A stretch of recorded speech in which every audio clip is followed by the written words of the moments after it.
Earth is in a constant state of transformation, from large-scale disasters, both natural and man-made, to the microscopic chemical processes that control decay and decomposition. It is becoming ever more evident that our ecosystem is under increasing pressure from global change, leaving many people wondering, how will our landscapes respond? Across the country, scientists believe that we can better understand how our Earth will respond to this global pressure by studying what they call the critical zone. The critical zone is the part of the Earth's environment in which we as humans interact. It's where rock meets life. It's the veneer of the continental land surface that extends from the top of vegetation and the canopy down through soil and bedrock to whatever depth fresh groundwater is circulating. We call it the zone of transformation because that's where things happen. That's where atmospheric CO2 is turned into plant material. That's where plant material is turned back into atmospheric CO2. That's where water is transformed from rainwater into groundwater and stream water. All those processes take place in the critical zone. It's a very active and dynamic zone.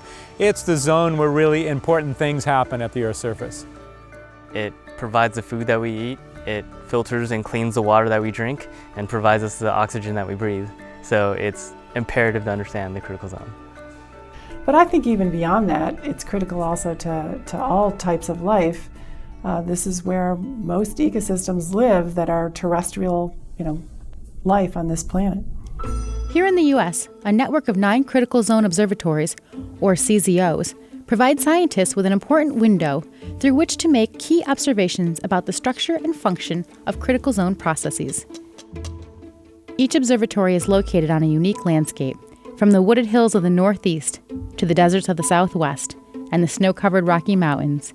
Each provides scientists with another piece of the puzzle to understanding the critical zone.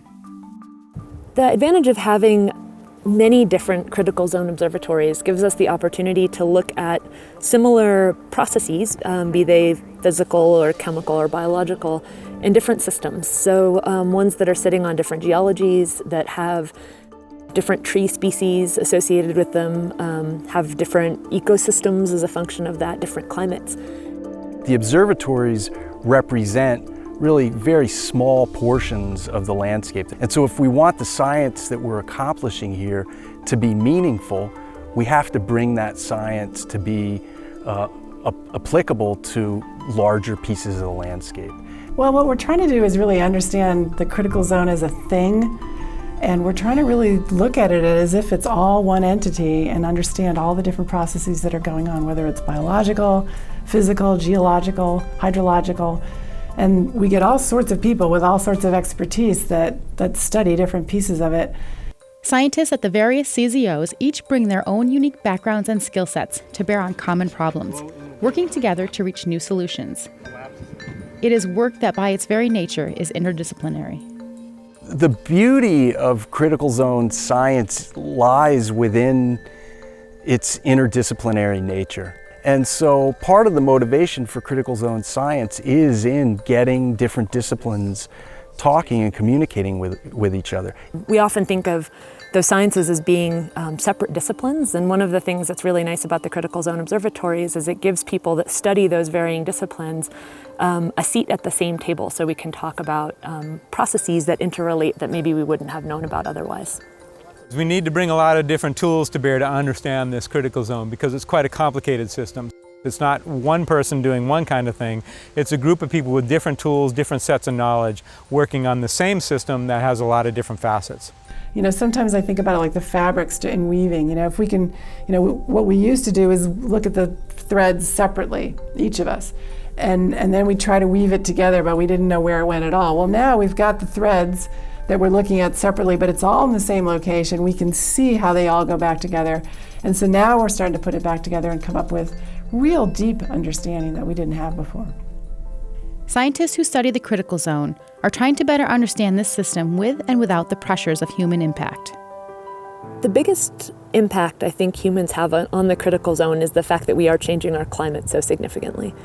By introducing carbon into the atmosphere, which is increasing temperatures, we are changing the hydrologic cycle, and in that process we're changing all of the other cycles that hinge on water as a piece of it. Well, it turns out that more and more humans are playing a huge part. Obviously we're changing things globally. We're changing the climate globally, which impacts the critical zone. But we are considered the biggest geologic force on the planet now, so erosion is faster today than it has been in the geologic past, and it's really because of humans. We as humans can only understand how we negatively impact the critical zone and the way the various linked processes of chemistry, biology, geology, and the atmosphere interact with each other if we understand how they operate without us in nature. We need to understand how we're changing the critical zone and what that means in terms of how it changes into the future. Because, we're messing it up. We're pulling the threads out and changing things, and, we need to understand, what's important about the changes that we're making.